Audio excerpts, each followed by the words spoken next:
पूजा पाठ, कर्मकांड, ज्योतिष सीखने एवं सनातन धर्म से संबंधित वास्तुशास्त्र, जंत्र मंत्र, तंत्र, शास्त्रोक्त ज्ञान प्राप्त करने के लिए जुड़े हमारे इस चैनल से। नमस्कार मित्रों, स्वागत है हमारे इस ज्योतिष शिक्षा के चैनल में, जहां पर आप अपने ज्ञानार्जन के लिए समय तिथियों का अध्ययन कर रहे हैं। कहते हैं कि ज्योतिष है सब शास्त्र शिरोमणि, बड़ी भाग से आता है और भूत भविष्य और वर्तमान ये तीनों काल बताता है। इस संसार में ब्रह्मा जी के नेत्रों से ज्योतिष की उत्पत्ति हुई और इस ज्योतिष शास्त्र का कोई दूसरा विकल्प नहीं है, पर ये भाग्य बदलने का यंत्र नहीं है। कुछ लोग ये समझते हैं कि नहीं, इससे भाग्य बदल जाता है। ये केवल भाग्य को जानने का एक विज्ञान है। इसको जान करके हम उस सावधानी को करके अपने जीवन की सफलता के 4 कदम आगे बढ़ सकते हैं। आज आपके लिए 10वीं तिथि का महत्व लेकर के आए हैं और तिथियों के क्रम में यह 10वीं तिथि है। यदि आपका भी जन्म 10वीं तिथि को हुआ है या 10वीं तिथि के महत्व के विषय में आप जानना चाहते हैं कि 10वीं तिथि में कौन कौन से काम करने चाहिए, 10वीं तिथि में कौन कौन से पर्व होते हैं और 10वीं तिथि में जन्म लेने वाले जातकों में कौन कौन से गुण होते हैं और कौन कौन सी उनको सावधानी रखनी पड़ती है। तो सूर्य जब अपने अंशों में 12 अंश के होते हैं, जो ही 13वें अंश में प्रवेश करते हैं तो 10वीं तिथि का निर्माण होता है। इसके अतिरिक्त सूर्य से जब चंद्रमा 109 अंशों से आगे और 120 अंश के मध्य होते हैं, उस समय चंद्रमास के अनुसार शुक्ल पक्ष की 10वीं तिथि चल रही होती है। इसलिए इस 10वीं तिथि के महत्व को हम इसी प्रकार 289 अंश से लेकर 300 अंश तक कृष्ण पक्ष की 10वीं तिथि पूर्णा तिथि के रूप में मानी जाती है। 3 तिथियां पूर्णा तिथि होती हैं, पंचमी, 10वीं और पूर्णिमा। इन तिथियों में जो भी कार्य किए जाते हैं वह पूर्णता को प्राप्त होते हैं। इसलिए जिस कार्य को हम पूर्णता तक पहुंचाना चाहते हैं, पूर्ण रूप से संपन्न करना चाहते हैं, उसको हम पूर्णा तिथि में अर्थात पंचमी, 10वीं या पूर्णिमा में आरंभ करते हैं। 10वीं तिथि जब शनिवार को पड़ती है तो इसमें अमृत सिद्धि योग होता है और यही तिथि जब गुरुवार के दिन पड़ती है तो सिद्धिदायक योग होता है। अमृत सिद्धि योग अपने नाम के अनुसार अमृतत्व को देता है और सिद्ध योग अपने नाम के अनुसार सिद्धि को प्राप्त करता है, क्योंकि सिद्धि साध्य सता मस्तु प्रसादात तस्य धूर्जटे। साधना के क्रम में सिद्धि की प्रबलता को देखते हुए पूर्णा तिथि का महत्व बताया गया है और माना जाता है कि 10वीं तिथि के दिन यमराज अपने पूजा करने के क्रम में वह आरोग्य और दीर्घायु को प्राप्त करते हैं। 10वीं तिथि को यदि जातक अकाल मृत्यु के भय से मुक्ति दिलाने वाली होती है, इसलिए जो लोग 10वीं तिथि में यमराज का पूजन करते हैं, दक्षिण दिशा की ओर तेल का दीपक जला करके उनके नाम का, मंत्र का, ध्यान का और उनके स्तोत्र का पाठ करते हैं, उनको दीर्घायु प्राप्त होती है, अकाल मृत्यु से रक्षा होती है। 10वीं तिथि जो जातक के लिए उत्तर दिशा की स्वामिनी बताई गई है, इसके साथ ही इस दिशा की यात्रा करना भी अनुकूल होता है। इस तिथि में यमदेव के निमित्त दीप दान करना श्रेष्ठ होता है। 10वीं तिथि में किए जाने वाले कार्य में 10वीं तिथि एक शुभ तिथि है। इस कारण कार्यों में जो शुभता की इच्छा रखते हैं, जो शुभ कार्य हैं, वह इसी तिथि में किए जाते हैं। कहते हैं कि इच्छित फल बिनु शिव अवराधे। मन इच्छित फल की प्राप्ति के लिए भगवान शिव की आराधना की जाती है और मन इच्छित फल की प्राप्ति के लिए दसवीं तिथि का उपयोग किया जाता है। इस तिथि में कोई नई किताब ग्रंथ का विमोचन करना हो, प्रकाशन करना हो तो शुभ होगा। इसी प्रकार कोई पद हमको प्राप्त हुआ है तो उसका जो पदासीन होने की तिथि है, पद ग्रहण करना है, और जिसको कहते हैं कि राज तिलक की यह तिथि है। इस दिन पद सृजन किया जाता है और किसी नए काम का उद्घाटन आरंभ करना इस तिथि में अच्छा माना जाता है। वाहन, वस्त्र, नई वस्तुओं को खरीदने के लिए यह दिन अत्यंत शुभ होता है।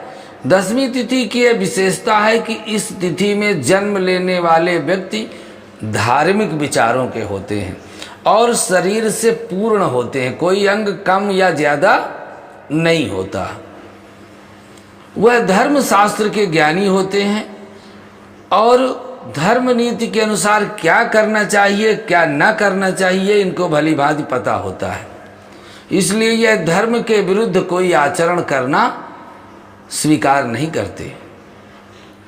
इनके अंदर देशभक्ति का एक विशेष गुण पाया जाता है तथा उस व्यक्ति का धर्म गतिविधियों के अधिकतर समय वह देश की गतिविधियों पर भी उनका समय व्यतीत होता है।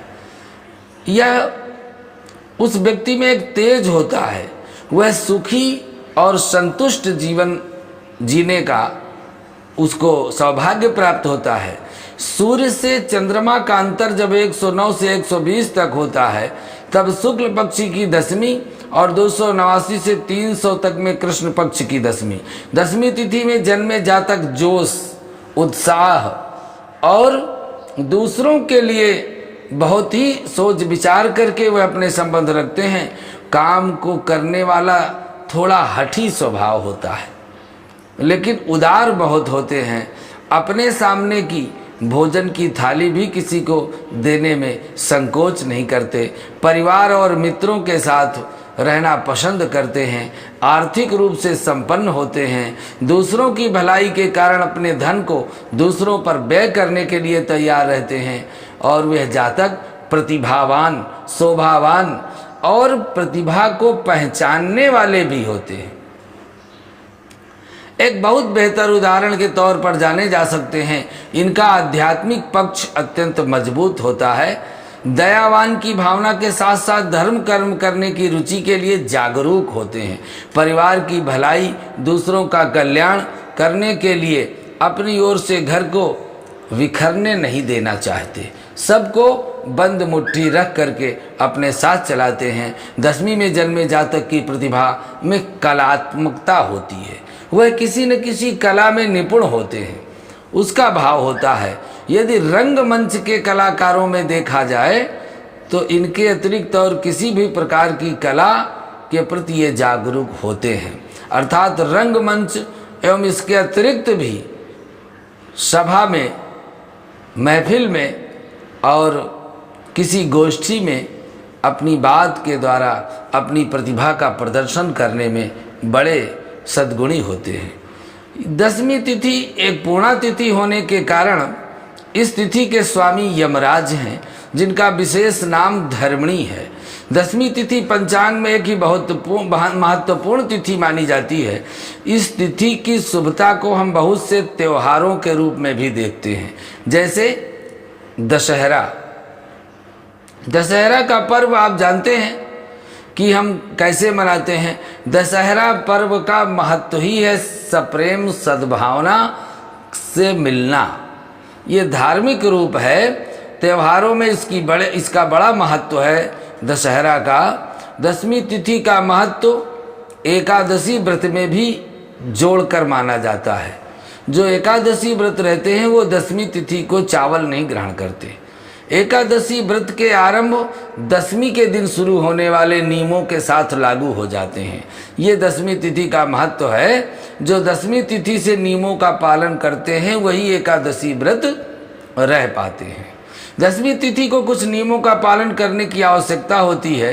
एकादशी का व्रत रखने वाले को दसवीं तिथि के दिन से ही गरिष्ठ भोजन, तामसिक भोजन का त्याग कर देना चाहिए। मांस, प्याज मसूर की दाल, लहसुन आदि तामसिक चीज़ों का सेवन बंद हो जाता है।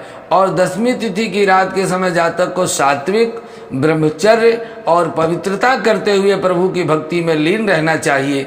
किसी भी प्रकार के भौतिक सुखों से भी वह दूर रहते हैं। गंगा दशहरा या ज्येष्ठ माह की शुक्ल पक्ष की तिथि 10वीं तिथि को मनाया जाता है। कहते हैं कि भगवती गंगा धरणी पर 10वीं तिथि को ही आई थी, इसीलिए इसको हम गंगा दशहरा के नाम से मानते हैं। इस दिन गंगा नदी में स्नान करना, पूजा पाठ करना और उनकी पूजा करना विशेष महत्व है। इसलिए गंगा दशहरा का पर्व विशेष रूप से हमें गंगा माँ की उत्पत्ति के रूप में मानते हैं। 10वीं तिथि को दशहरा का त्यौहार भी मनाया जाता है, इसे विजयदशमी भी कहा जाता है। संपूर्ण दशहरा का जो त्यौहार है संपूर्ण भारतवर्ष में उत्साह जोश के साथ राजा और प्रजा सब लोग इसको मनाते हैं। और 10वीं तिथि का पर्व आश्विन मास की शुक्ल पक्ष की 10वीं को मनाया जाता है। यह अधर्म को समाप्त करने के लिए और धर्म की स्थापना के लिए किया जाता है, क्योंकि अधर्म का प्रतीक रावण इस त्यौहार में दशहरा का यह पर्व आश्विन नवरात्र के पश्चात भी मनाया जाता है। एक यह तिथि अबूझ मुहूर्त के रूप में जानी जाती है। कोई भी इस दशहरा के पर्व में किसी शुभ कार्य को संपन्न कर सकता है, जिसमें नए व्यापार की शुरुआत होती है। इसके साथ ही वाहन, सोना, चांदी, आभूषण, नए कपड़े खरीदना शुभ माना जाता है। अपने नाम के अनुरूप ही ये तिथि फल देती है। इच्छाओं और कायों को पूर्ण करने में इस तिथि का महत्वपूर्ण योगदान है। इसीलिए भगवान श्री राम ने इस 10वीं तिथि को ही रावण का वध करके इस कार्य को पूर्ण किया, जिसको पूर्णा तिथि कहते हैं। और ये विजयदशमी के रूप में हम लोग इस पर्व को मनाते हैं। इसी विजयदशमी को भगवान श्री राम ने रावण का वध करके उनसे विजय प्राप्त की थी। और पूर्ण रूप से आकर के यह उत्सव पूरे भारतवर्ष में, पूरे विश्व में तब से मनाया जाता है। और अधर्म का प्रतीक रावण जलाया जाता है। और धर्म की स्थापना के लिए हम इसके बाद उस दशहरा के पर्व में और भी पूजा पाठ या धार्मिक कार्यों का आयोजन करते हैं। संपूर्ण भारतवर्ष में जो राम लीलाओं का प्रदर्शन होता है वह दशहरा से ही आरंभ होता है। आज यह 10वीं तिथि के विषय में आपको हमने यह विशेष जानकारी दी है। यदि आपकी जन्म कुंडली में हल श्रृंगाटक वापी योग बन सकता है तो आप धनवान बन सकते हैं।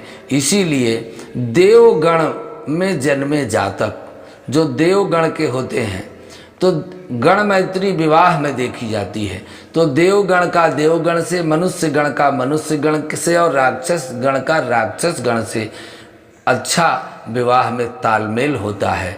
मित्रों में भी यदि आपके मित्र की गण आपके गण से मैच करता है तो निश्चित रूप से दोनों की मित्रता और विचार अच्छे होते हैं। आज के लिए बस इतना ही।